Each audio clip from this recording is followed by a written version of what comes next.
Unburdened.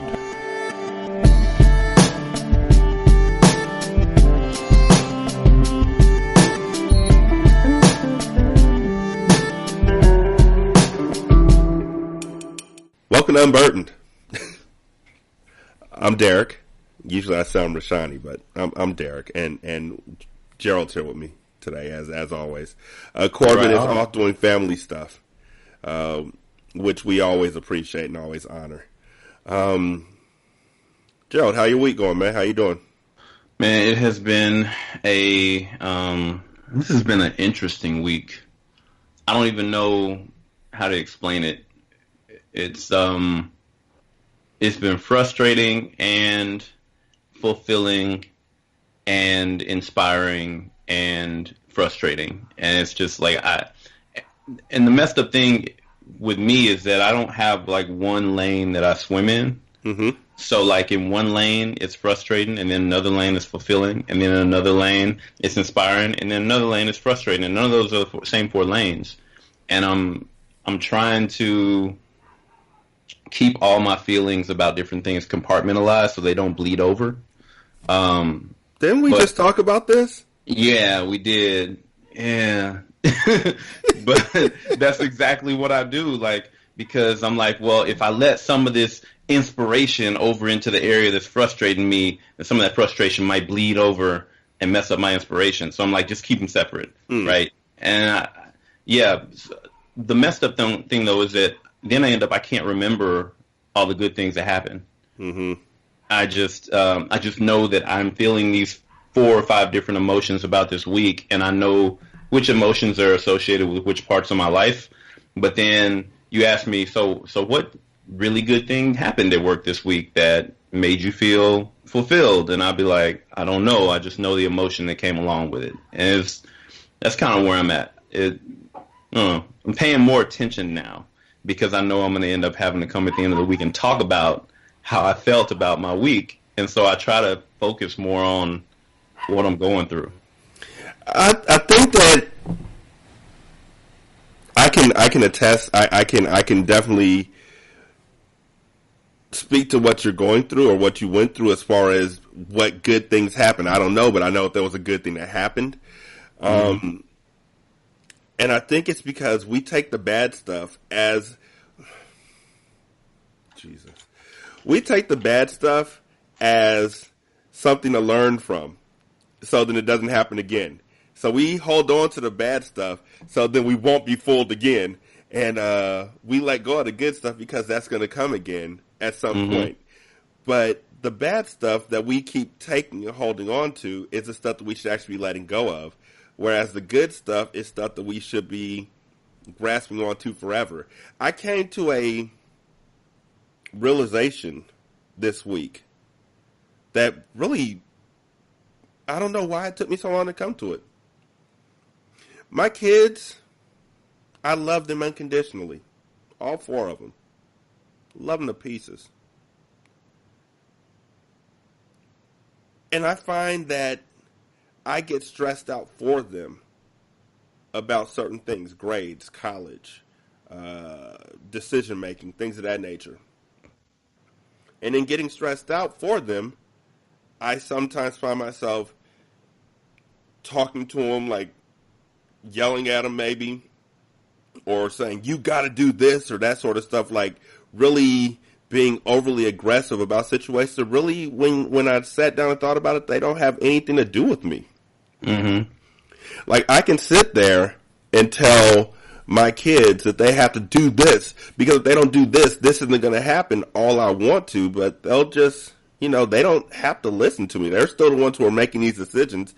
They're still the ones that are living this life. I'm standing on the sideline shouting plays. Like, for my kids, I realize I'm just another coach. Mm-hmm. I'm just a coach who lives with you. And so for my basketball team, it's gotten to the point where I don't generally call a lot of plays from the sideline. I may call a timeout if things are looking really bad, but by and large, I'm letting you play and letting you get out there and work your way through mistakes and whatever it may be. And with my kids, I called them into the room yesterday and had to tell them straight out, you know what? Your grades don't matter to me. Whether they're good or bad, I'm not going to get on you about your grades because I know that you're doing whatever you can to get your grades to where you need them to be to do whatever it is you want to do for your future. So me getting on you isn't going to actually change anything. It's just going to stress you out even more. Mm-hmm. And I don't want you to think that my love for you is dependent upon certain things. Like if you have certain grades or you have certain friends or you're making certain decisions or you make a certain team, then I'm super proud of you. But if you don't do this and you don't do that, then my love for you dissipates. And I didn't want anybody to feel like that. So I'm like, I'm just trying to take the stress off of y'all as you round this final bend into getting into college. I was like, if you make it into the college of your dreams, that's awesome, and I will celebrate right with you. But if you end up going into a community college, I know tons of people who went to a community college and from there went to a 4-year and are now doing wonderful things. And 9 times out of 10, people aren't looking at the school you went to for your degree. They're just looking at the degree. So don't stress yourself out, and I don't want to be the one stressing you out. And that actually, when I told them that, it stressed them out even more because they were like, well, you sound like you don't care anymore, like you're giving up. For real? Yeah.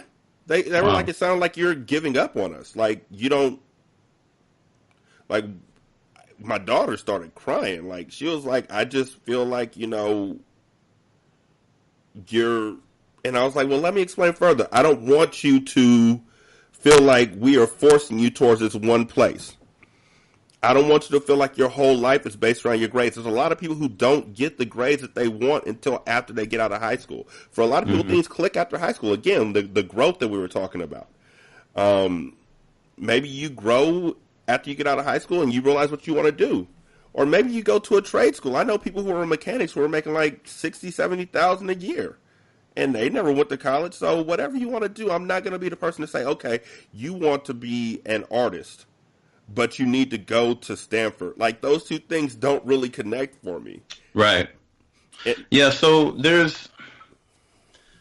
I've wavered back and forth on this a lot over the years, and I always look at my experience because that's like the only one that I've lived. Mm-hmm. And, when people talk about grades and everything like that, and so I've always been a really, really smart person. Always been. All right. Since I was a very small kid, it was just obvious I'm a very smart kid. However, comma, pause for effect. I graduated from high school with a 2.74. All right.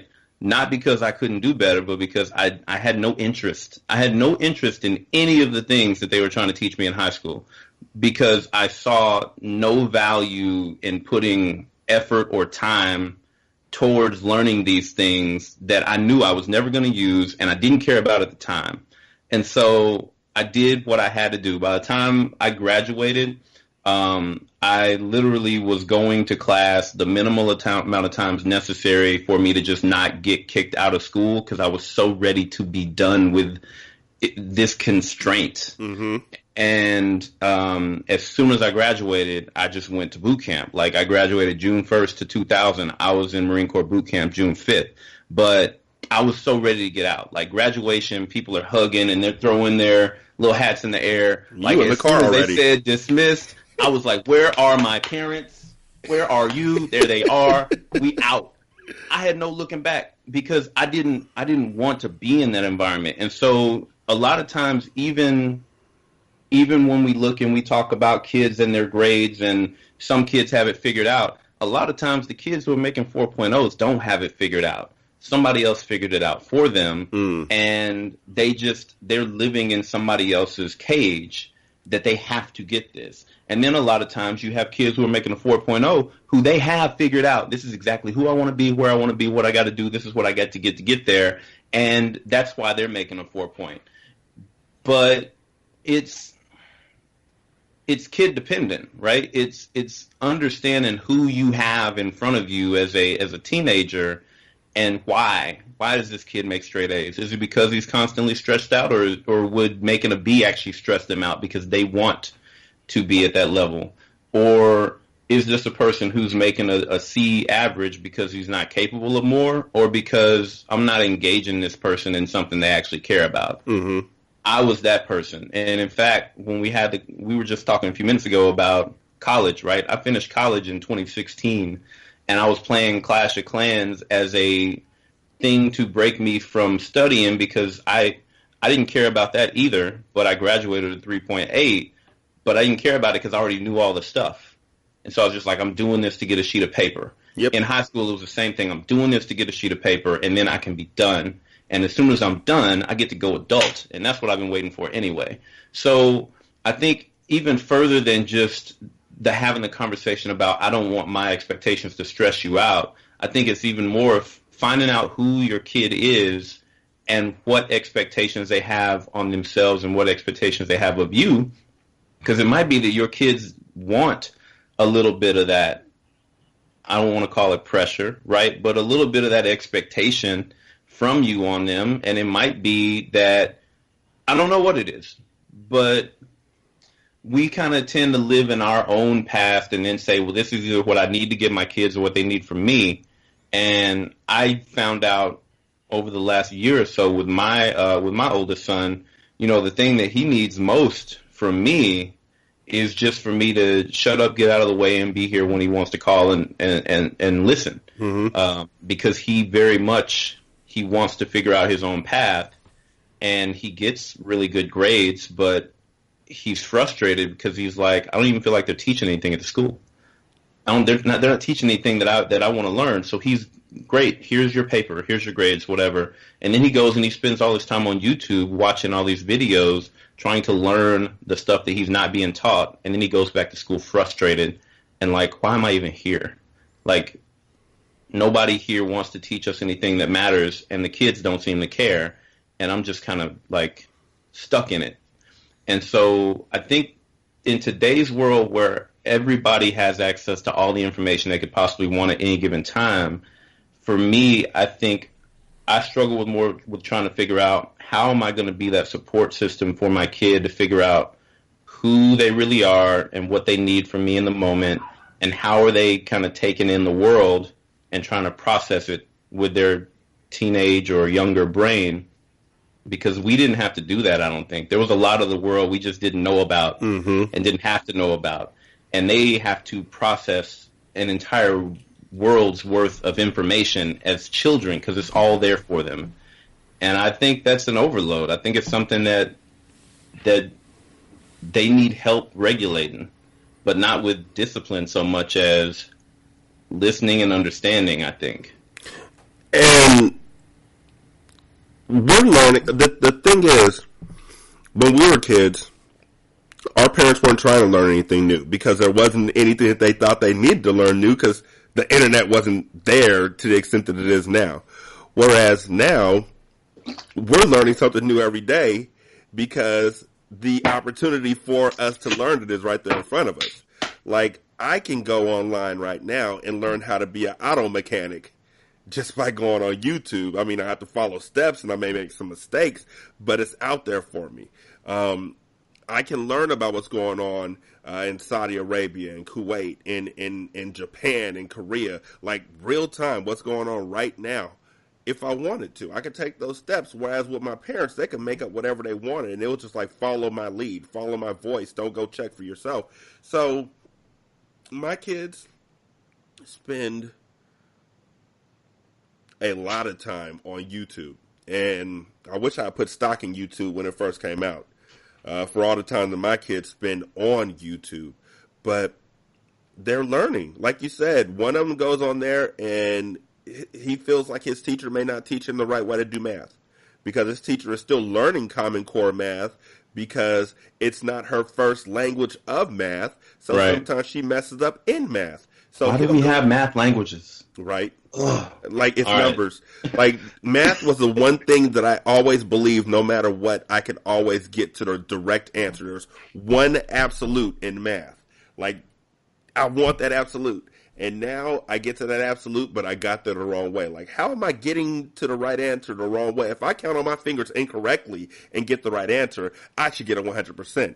But that's not how they do it anymore. And it just frustrates. And it's crazy to me. All right, so now, all right, so this is what this has turned into. The two old dudes who only know real math talking about how dumb it is that we got to learn a whole new kind of math. But we're here now. So what's crazy to me is the idea is, well, we need to teach the kids critical thinking skills. Yes, you do. Math is not a place for that. Math that's the foundation. That's the standard that you can always go back to. When all this other stuff, there's all these different variables that you have to consider and critical think and all this kind of stuff and go back and question your own belief systems. Like, yes, you can do that with English. You can do that with social studies. You can do that with science. You can do that with all these other things. But math is literally numbers. Unless you want to add like a number called forif, right between 4 and 5. And now we got to figure out a whole new counting system because of that. Math should not change. And it's like they could have built a whole new Common Core thing and then just left math, and it would have been way more effective to me. But now it's like, no, new is always better, which I don't know if you were a fan of How I Met Your Mother, but there was an episode where Barney was like, new is always better. And then, anyway, we won't talk about that. I get stuck. I get lost in the world. But the point is that not everything needs a reboot. Math did not need a reboot. And I'm going to shut up because that's really all that's what's on my head right now. Math did not need a reboot. And my son will go on YouTube and get taught Common Core math because his teacher is like us saying, like she's literally saying math didn't need to reboot while teaching them rebooted math. So that he has to go to these other places to figure out the answer. My other son goes on YouTube and I swear he wants to be a comedian. Like he wants to be an engineer, but he should really be a comedian because a kid is funny without even trying. Like he's just wakes up hilarious. So he watches comedy on YouTube and he watches engineering stuff on YouTube and he watches computer stuff on YouTube and he just watches YouTube. And then my daughter, she's watching music and that's her interest. So literally YouTube at this point in time is giving my kids a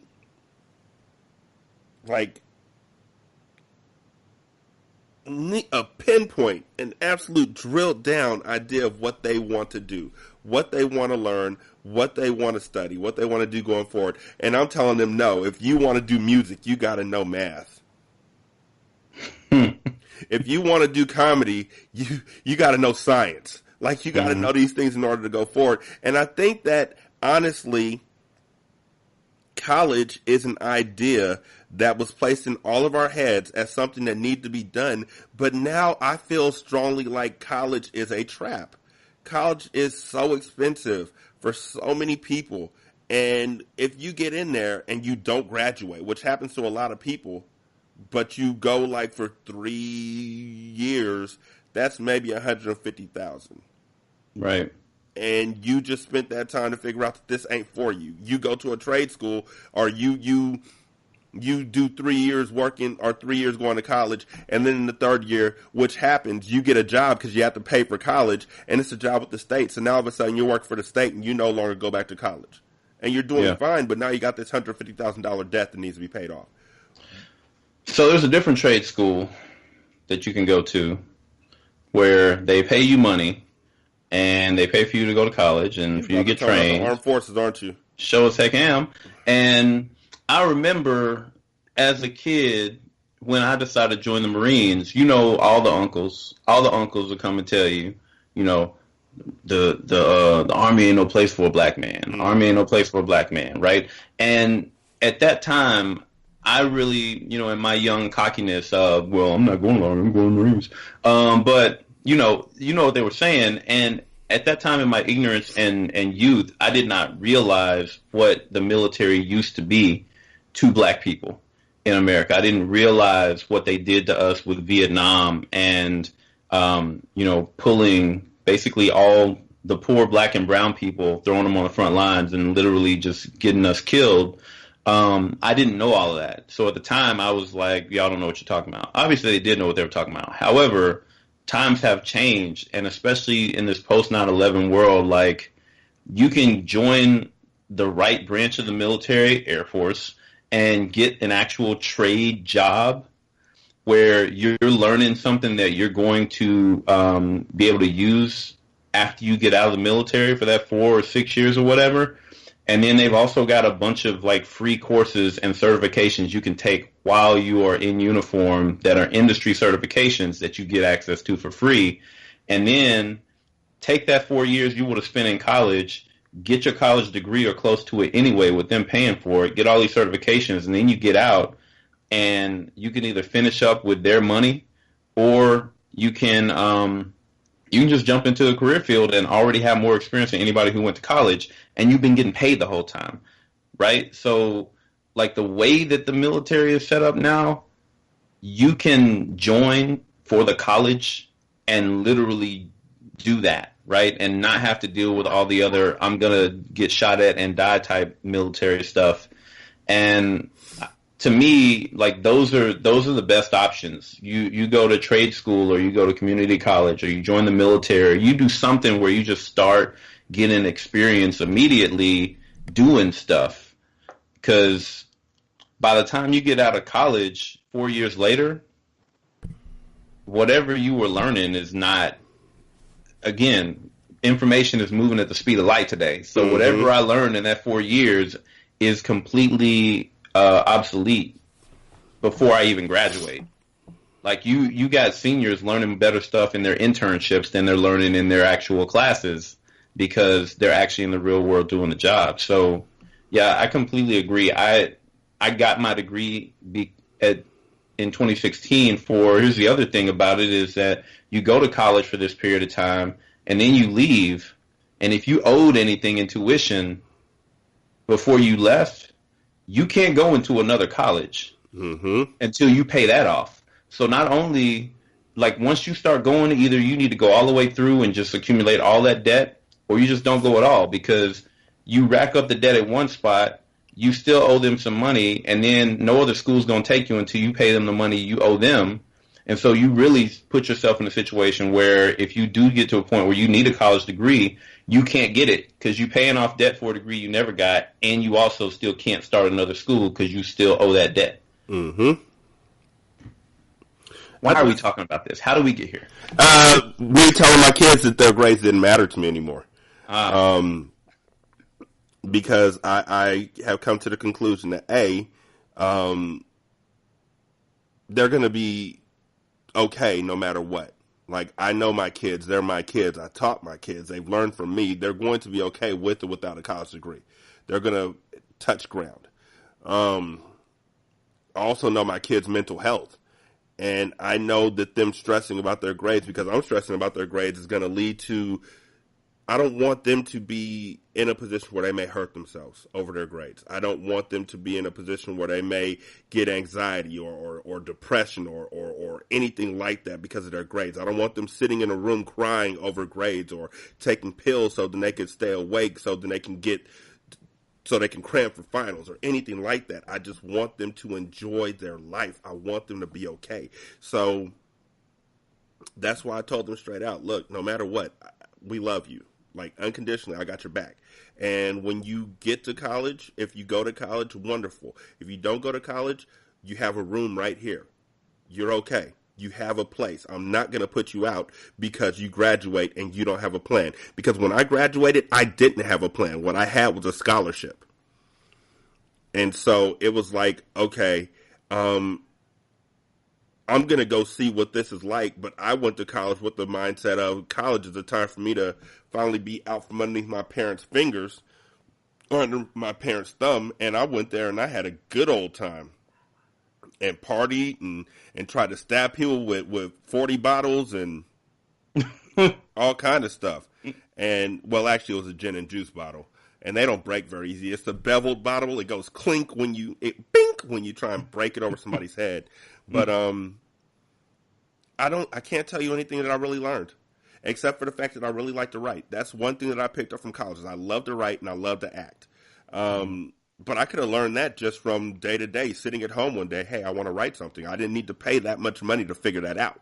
So my kids, I'm telling them right now, whatever path you take, you're going to have success in it if you want to. I'm not going to be that person saying, I demand this of you. I'm not going to be a tiger dad or whatever they call the dads. It's always tiger moms. But I don't know what they call us, just overbearing fathers. I'm not going to do that. I'm going to be the one who says, you know what? If you graduate from high school with a 2.0, your family is still going to come celebrate you graduating from high school. No matter what your grade point is, they're still going to stand up and say, that's my boy, that's my baby. They did that. If you graduate from college, they're going to come and celebrate you no matter what. So don't stress out about this. You're a senior, go enjoy your senior year. So last year where you won't have to pay for books if you go to college. This is the last year where you ain't going to be like, damn, books really cost that much? This is why I don't like reading no more. If you want to go into the armed forces, go Air Force. That's bias. My daddy was Air Force. His daddy was Air Force. My uncle is Air Force. My auntie is Air Force. My mama was Air Force and then went to the Navy. But if you want to do that, I got your back. Just don't feel like, first of all, I felt like I needed to do certain things to appease my parents. Like, I always felt like college was something I had to do. Like, it wasn't an option. They told us straight out, you're going to college. You're going to do this. But like you said, you can go to the armed forces and learn so much more and not waste your own time. Because I don't want to go to school anymore. I don't want to learn anymore. I don't want to be forced to do this anymore. I want to get out there and experience stuff. And I want to get paid. So. Yeah. So obviously, I've talked about this before. I joined the Marines first, and I did that for 8 years. And I've been in the Air Force for 10. And I tell people this all the time, which I told my cousins, both of whom joined the Army, because obviously they're just hard-headed. But I told them when they were talking, I'm thinking about joining the military. So, okay, so do you think you're hardcore? Do you think you want to kill people? Do you think that you can hack it? If so, then you need to join the Marine Corps. Don't go to the Army. If you are going because you want to get a leg up in the job market and you want to get college money and all this stuff, join the Air Force. Like one or the other. Either go full on or go completely corporate. But if you join the Army, you will be kicking in doors by yourself. You're either going to be a hero and you're going to die, or you're going to be with all the other people who say, I'm not going in that door because somebody might kill me in there. And yeah, that's bias, and anybody who's listening and is in the Army or whatever, it's fine. But I've experienced it in combat. I would never go to combat with anybody who wasn't a Marine, because I know when I kick in that door, everybody's going to be behind me. But on the Air Force side, like, they're real life trades, like real life big money trades that you can get into as a 18, 19, 20-year-old and set yourself up to retire in your mid-30s, have a whole second career while you still getting retirement pay, retire again when you're at 60, and all the while, man, it's a thing to do, right? And I look at that, and then I look at why I went to college. And in high school, I was playing ball. I was trying to get a college scholarship, and I was getting looked at by some schools. But then I took the ACT, and I got a 28.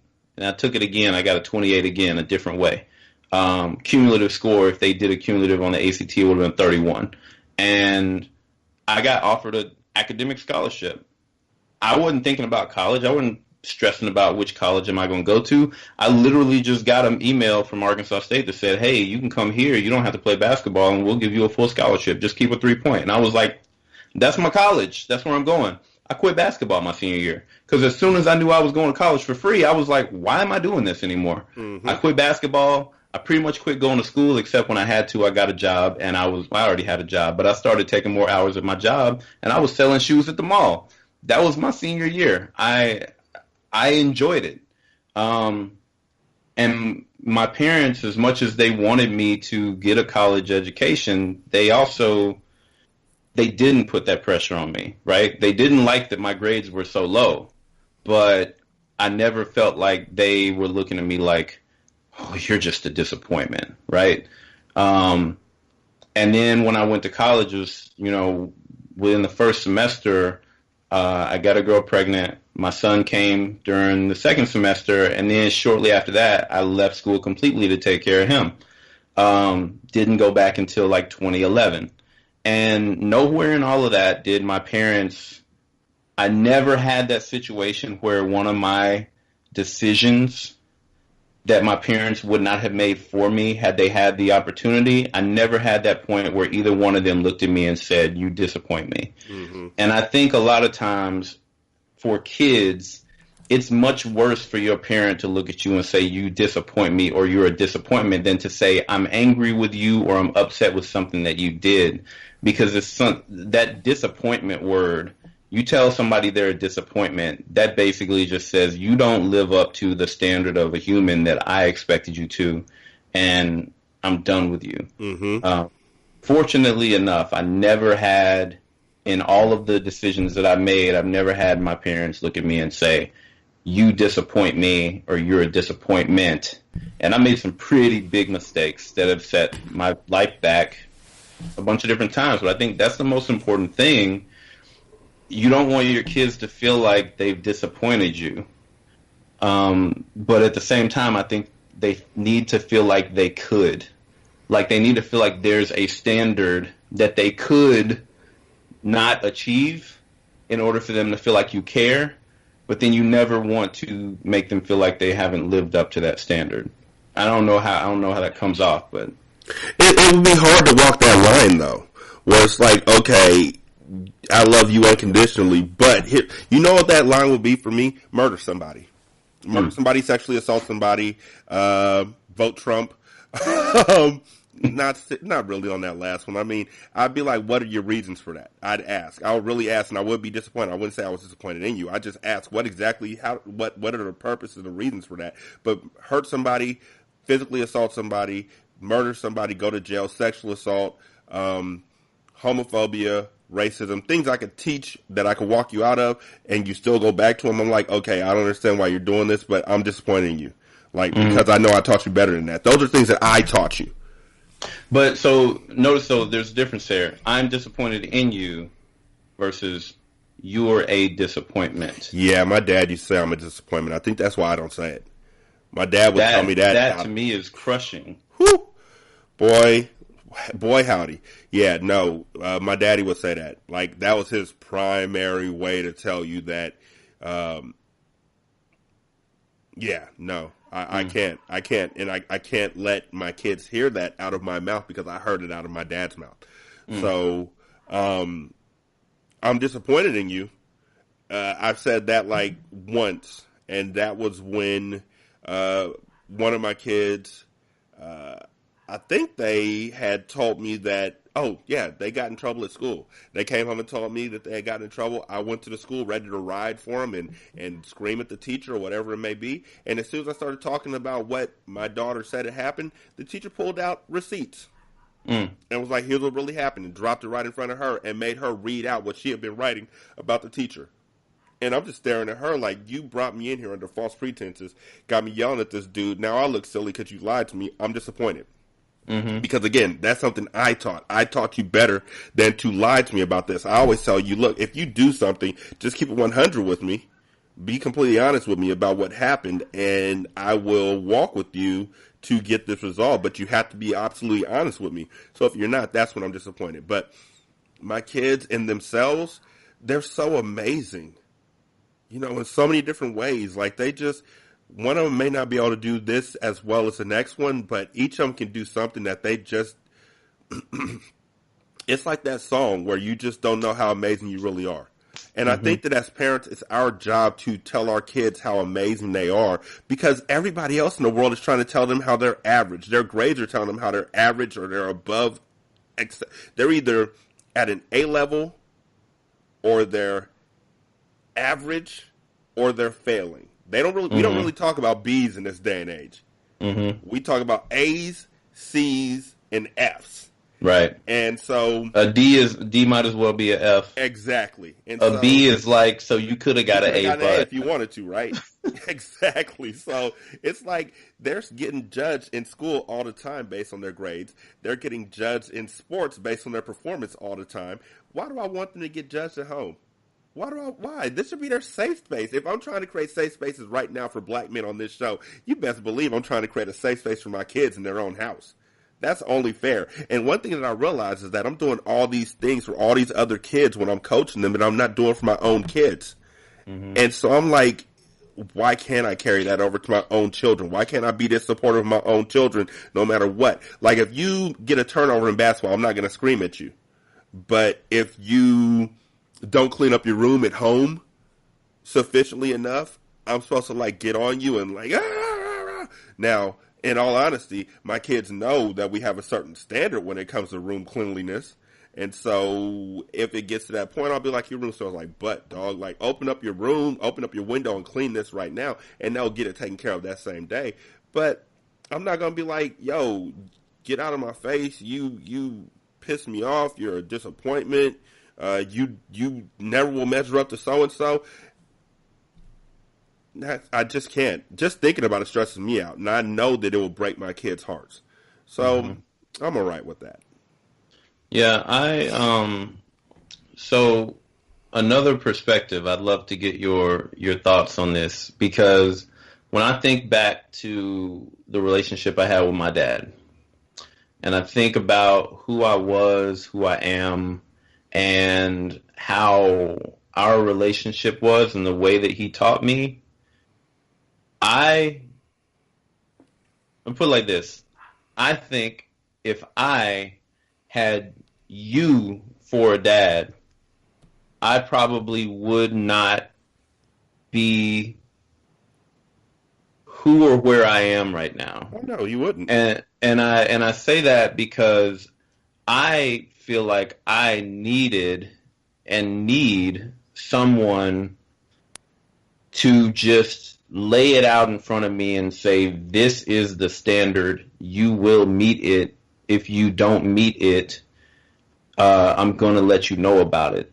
And my dad was very much that guy. At the same time, he always said, this never made sense to me as a young kid, but he would always tell me, you're my hero. Always. And it's almost like there was this juxtaposition of, I know that you love me because you constantly, I could tell by the way he looked at me that he meant it when he said I was his hero. But at the same time, I could also tell, because he would be flat out with me whenever I didn't measure up to his standard in something, typically sports, he got furious. And I mean, to the point where every single game I had playing basketball from junior high school up, I would be in tears at home. By the time we got home in the truck, I would be in tears, and we would sit out in the driveway until I stopped crying, because he knew that if I went inside crying, then he was going to have an argument with my mom. Exactly. Yep. But he couldn't help it. He was that passionate about competition and winning and giving your best. And he was that guy. I have never been I've got to give my best type dude. And I don't know if that makes sense, but for me, it was just like, I'm having fun doing this, and I do want to be the best that I can, but I don't have a problem not being the best person here. And he wanted me to be the best person because he was the best person. But it was like this juxtaposition of, the standard is way up here, and I believe you can meet that standard, and I'm going to show you how much I believe in you being able to meet that standard. But when you don't meet that standard, I'm going to, you will know it, and it's going to hurt furiously. That worked for me. And every basketball coach I had all the way up through high school was that kind of authoritarian, and it worked for me. And as an adult, I've learned not to be that authoritarian with my kids, but I had to learn it through lessons with my oldest son, and almost breaking that relationship. We've had that conversation. I've learned not to be that authoritarian, but also I've learned to appreciate how much it did for me individually. Because if I had had a more lax environment, I wouldn't be shit right now. I just wouldn't, because I'm very happy to just be like, So, what do you think about that? I don't know. Okay, so was your daddy military? Nope, never. Okay. My daddy was military. And same exact thing. My dad was like, if you don't do this, you're piss poor. You need to work on this. You need to always be training. He would drive us. Like, Ben Hur, whip in hand. We were the horses. He's on the chariot, pushing us to the next goal, no matter what. And if you didn't make it, you were piss poor. You were a failure. You didn't do this right. Rides home from any games would be just like that. Rides home from my brother would be hell. He reffed a game because he was also a referee. He reffed a game that I played in, and he teed me up and threw me out of the game because I slammed the ball down when he didn't call a foul. That was an obvious foul because he thought I should have walked it off. And then he made me walk home on the injured knee that I got in that foul that he didn't call, that I got teed up for and thrown out for. He teed my brother up and threw him out because he missed a dunk once. And when my eldest son, Kenny, was 7, 8, he decided he liked basketball. And I was like, cool, I'm a coach. I started coaching at the age of 5, but when he got in, I was like, cool, now we can really get going. And I used to ride Kenny like Zorro. I mean, I would tell him about how he needed to work on his shot, he needed to work on his layups, he needed to work on everything. He was always smiling on the court. That pissed me off. And Nisha we would fight because Nisha would go to the games too, and Nisha would be like, you're not going to yell at my kid. You're not going to make my kid feel bad. You're not going to do this. You're not going to do that. And I was 28, maybe at the time. And I was like, whatever. This kid needs to work on his layups and blah, blah, blah, whoop, whoop, whoop. And then one day it dawned on me that I am literally, like, I tell people, I'm the son of Darth Vader. I am the son of Darth Vader. And just because I survived living under Darth Vader doesn't mean that Darth Vader's methods were effective for me. Because what they actually did for me was they caused a gang of anxiety. They made me worry about whether I ever lived up to his standards. I would tell my mom all the time, all I want once is for my dad to say he's proud of me. And that never happened. He never showed emotion. He never said he loved me. He never said I was his hero, nothing like your dad did. He just would get on me. He would constantly get on me to the point where I was just like, I can't do this anymore. So for my kids, it was all I knew, so I was getting on them. Gogo doesn't play basketball anymore because I rode her so hard about her rebounding. Kenny, I got on him about his shooting until I realized he was perfect at everything else. Defense, rebounding, talking on defense, moving around, speed, end to end, all this other stuff. And actually, until I realized that I was acting just like my dad acted with me, and I hated every moment of it. So yeah, I feel you when you say that there's, like, it pushes you if you have that type of mindset. If you thrive in that sort of environment, I love it. But I know I didn't thrive in it. And I know that from the ages of birth until the age of like 10, my elder kids didn't thrive in that sort of pressure. And then with school from birth until like the age of 15 and 16, I know they didn't thrive in it. So I'm just going to stop. With my younger son, with Kid Awesome, I tell him all the time, you know what, you're my favorite ball player of all time. You're my favorite basketball player. You tell us too. People. Oh, yeah.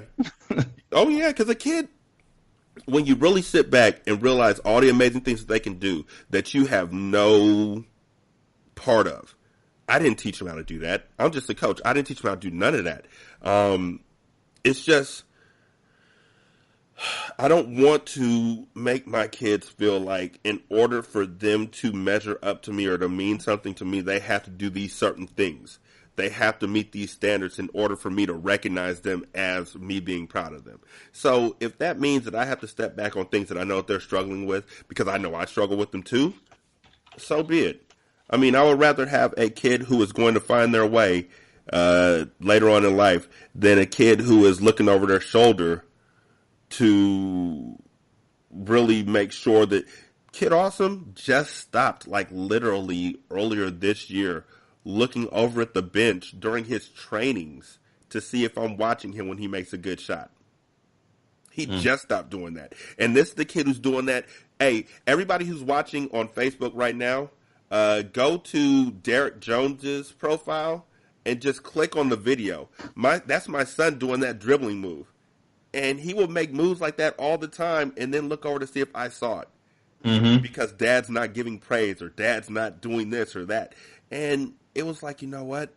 I am holding these kids back by making them think that my praise means everything or measuring my praise with criticisms. I shouldn't be the one critiquing these kids. Like, when I was a kid, when I was a younger parent, that whole mindset was in my head that you never let your kids beat you in sports.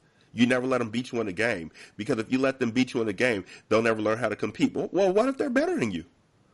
What if they're better than you? Oh, and the first time they beat you, you're supposed to just stop playing them completely. And they beat you, and now they know how it feels. No.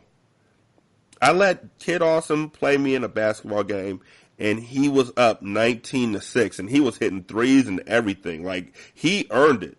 This wasn't me. Like, he was way smaller than me, so I wasn't going out there to block his shots. But he earned it. And then I thought about what my dad said about you shouldn't let kids beat you. And I came back and beat him, and he cried. He boo-hooed big, huge raindrop tears, and I felt horrible. Who learned from that? Who got anything from that?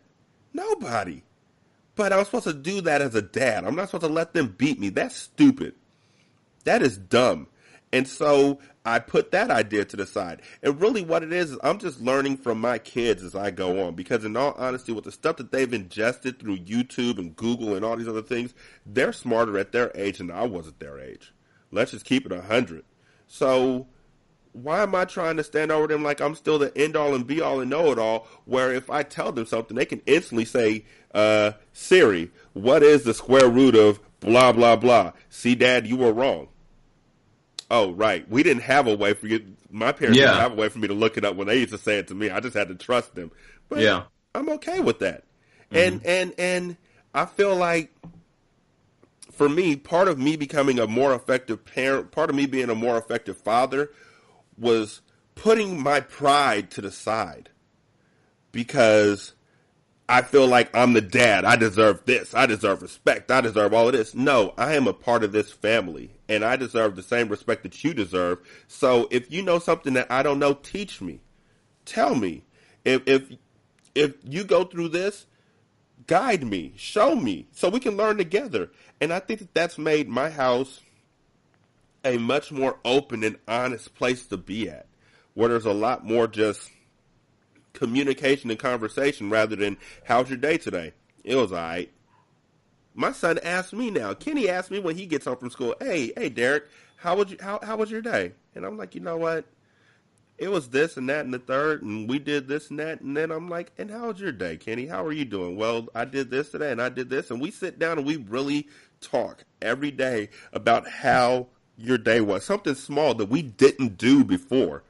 We do it now, and it's some of the most wonderful moments in the world. And me and my dad have never done that and will never do that because I still feel in my heart that my dad doesn't even care enough to ask me how my day was. And I don't think that he wants to show emotion enough to tell me how his day was, so I just never asked.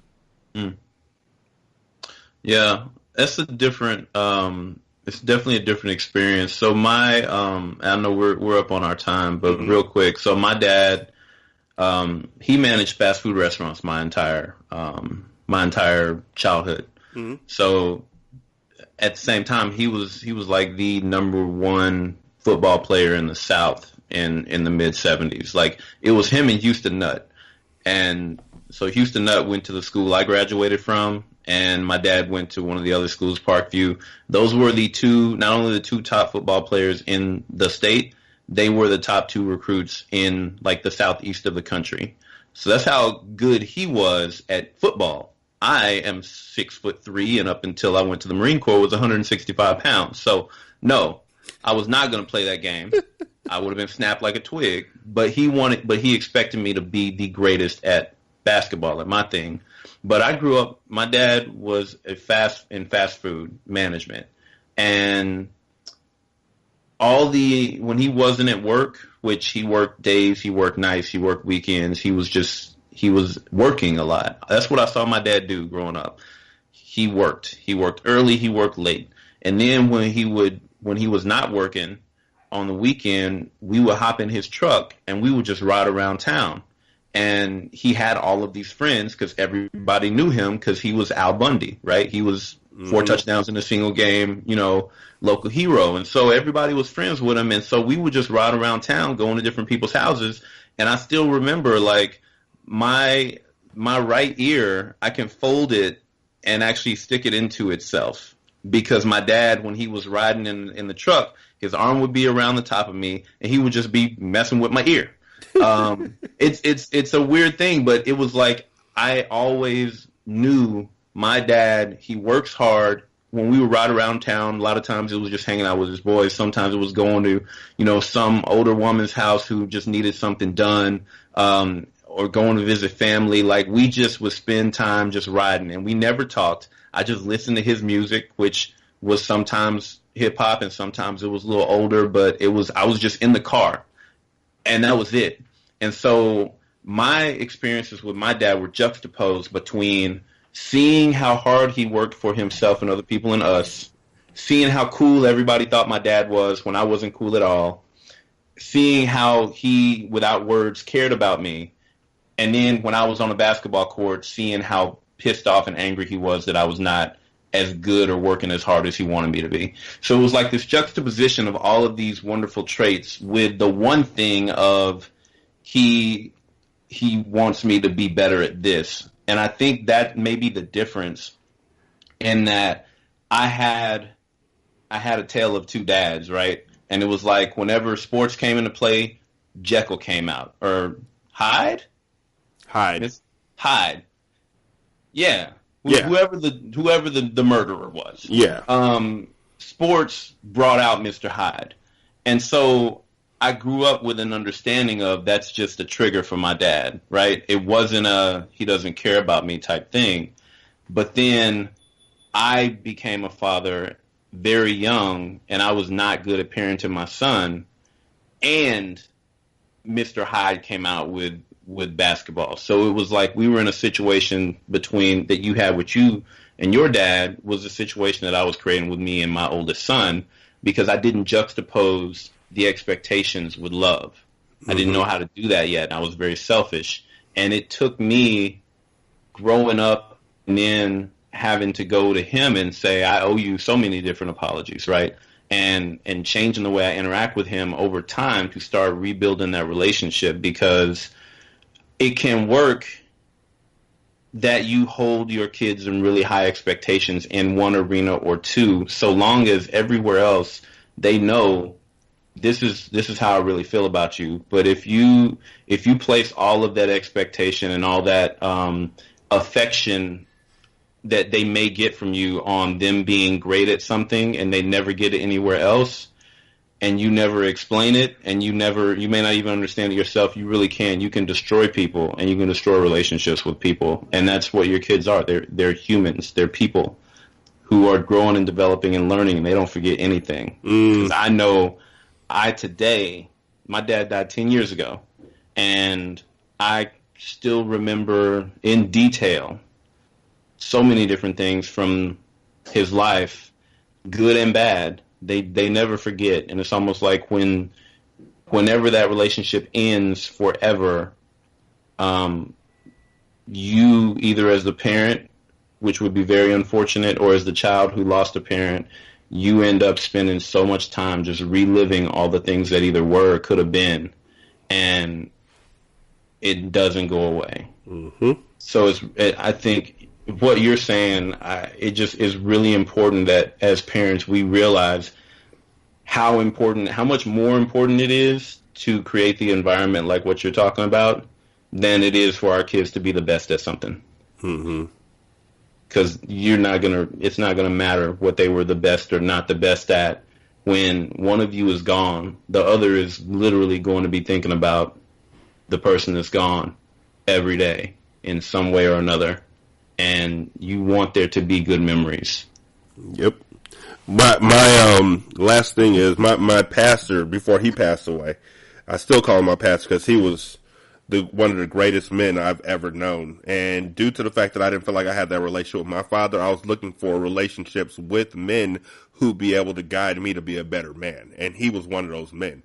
One of the things that he said was when he died, at his funeral, what he wanted us to be able to hear was his wife come up and say he was a good wife. His kids come up and say he was a great father. His friends would come up and say that he was a good man. And then he wanted to go to heaven and have the Lord say he was a good servant. The thing that struck me the most was I want my kids to be able to say he was a good father. he was a good dad. I know in my heart that I strive to be a really good coach and a really good husband. I need to make sure that I'm always working to be that good father, because being a good father, being a good husband isn't set in stone. It's constantly evolving as you evolve and as your relationship evolves. So I want to be able to stay cognizant of changes that may be occurring that are going to help me. Like, I got to constantly update my system. Yeah. So then I can deal with whatever new viruses may be there or whatever new thing may be going on. And doing that, I think, is really going to just help me. I haven't spoken to my dad in years. He's alive. I don't have a need to. Like, there's nothing that I can learn from him, and I don't want to be back down. I want to try and stay up. Mm-hmm. But I think about him.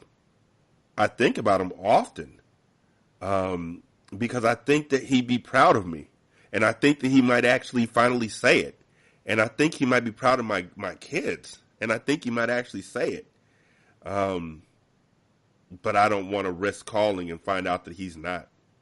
So basically, what I'm saying, dads, is if you have a style that works with your kids, be careful of being comfortable in that style, because kids change as they grow, and you don't want to be the last person to know that your style's not working. Also, if you are able to be open and honest with your emotions and with your kids, and know that the one who knows something knows that they don't know something at all. Hi, Erica. That's how you get unburdened.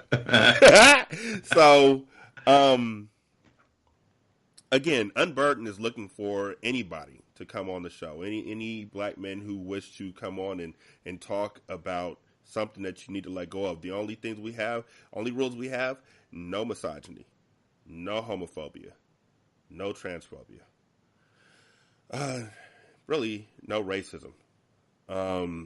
We are open. Like, we will, even if you don't want to put your name out there, we'll just do a show with no video for you and change your name to a pseudonym, just so you can really just unburden yourself of whatever it is that is affecting you. Our voicemail number is area code 916-572-9016. Gerald is available on Twitter at ByBlackPodcast and also at GWJonesII. That's it. The second. I am available on Twitter at Rashani, Rashanii. Corbin, who is unable to be with us today, is available on Twitter at State of Corbin. And the show is available on Twitter at Unburdened Pod. We can be emailed at blackandunburdened@gmail.com. If you just want to talk through email, we'll get right back to you. It doesn't have to go on the show. We don't need, it's winter. And there's a lot of folks who need to talk about what they're going through emotionally, and we're there to listen. But I think that's it. I thank each and every one of y'all for listening. I thank each and every one of y'all who checked us out live. Actually, a couple days ago, I was so depressed I couldn't even fathom putting out a show. But this show is literally, I'm thinking, it's going to be something that saves me this winter, and I'm already knowing that. So, for Gerald, Gerald, is there anything else you want to say? Tell him about your show or anything like that? No, the only thing is, I highly recommend, telling people about single simulcast, and obviously this is a show that we do together. Me, Rashani, and Corbin. It is a show that Rashani came up with and that he produces of 3 or 4 other really good shows. And for some reason, he doesn't want to promote those on this platform. However, this is, I think, the place to do it, because this, I feel like, is where, we're getting unburdened, we're letting the guard down, but people want to know who we are and what we do. Especially, I know if I was listening to a show like this where people let me this far into who they are, I would want to get engaged with the other things that they do to learn more about them. So before we hop off, I highly recommend let the people know where else they can find the content you create, because it is great content. So I just finished doing the latest episode of a show called The Dream Team that I do with my homeboy Scar and Adjective J. And just like Gerald and Corbin, they are brothers from another mother. I've known Jay and Scar since my kids were babies, and we've been podcasting together for at least 10 years. In this episode, we talked about the anniversary, the 25-year anniversary of Shaq Diesel, the CD made by Shaquille O'Neal. Can we rock? What's up, Doc? Can we rock? And Can we also, rock? I know I got skills, and I talked about why that CD will live in infamy for me. It's a great time. We really do get open about conversations over there too. We talk more about misogyny, racism, and homophobia over there. And then I do a show called Single Simulcast with the illustrious Shantae Fabulous on Twitter. And I'm just grateful to her because that show is everything to me. Like, it is it saved me more times than I can count. We talk about everything under the sun over there, like TV, pop culture, video games, just things that are going on in the world, politics.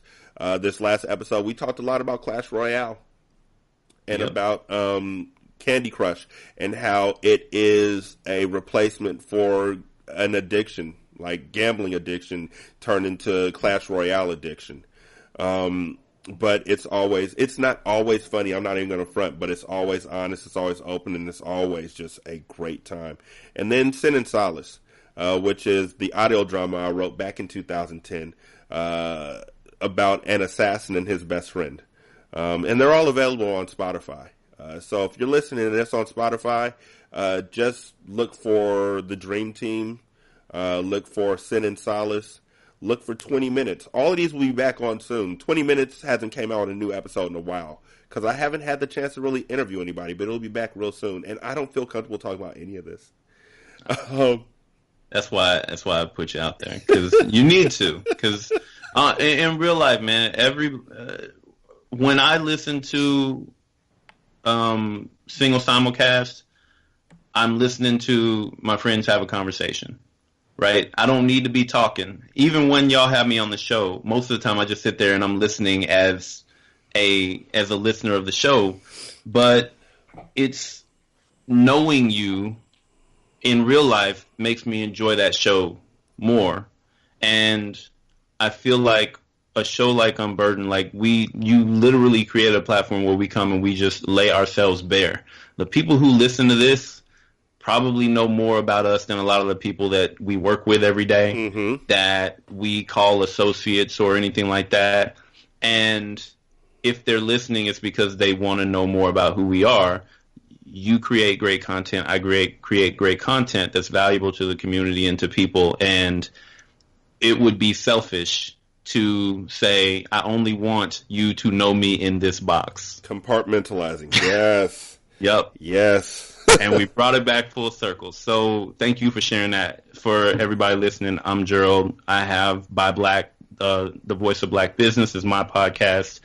I interview black business owners. We teach things to people about entrepreneurship and economics and some of everything. It's a really great show. And we've started doing that live on Facebook too. So that's where you can find me at byblackpodcast.com. I have some other ideas for podcasts, but I'm not like Rashani. I don't have that motivation to turn around and actually create the things that all come to my head. And I'm really glad that you do, because and this is me running my mouth, but every platform that you have created that I've listened to shoots to the top of my podcast list because it's real and it's a peek into, what's real to you and what's real to the other co-hosts, and it's valuable content. Share it. Tell people. Appreciate that, man. I'm not crying. I'm sniffling. I got the flu. Yeah, I got sick. that You're sick. because look, there's something about kids getting sick that makes him think I need to crawl into bed with my parents and turn face to face with them and just, I'm sick, all in your face. So my youngest kid Austin blessed me with the flu. Thank you all for your time. We really, really do appreciate it. Gerald, as always, brother, thank you so much. Much love. I love you, man. And Corbin, I hope you had a wonderful day. This is Unburdened. Y'all be good. Peace.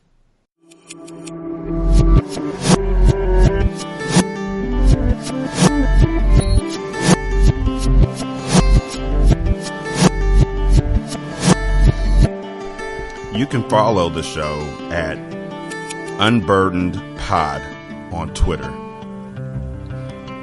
Voicemail is 916-572-9016. Email is blackinunburdened@gmail.com.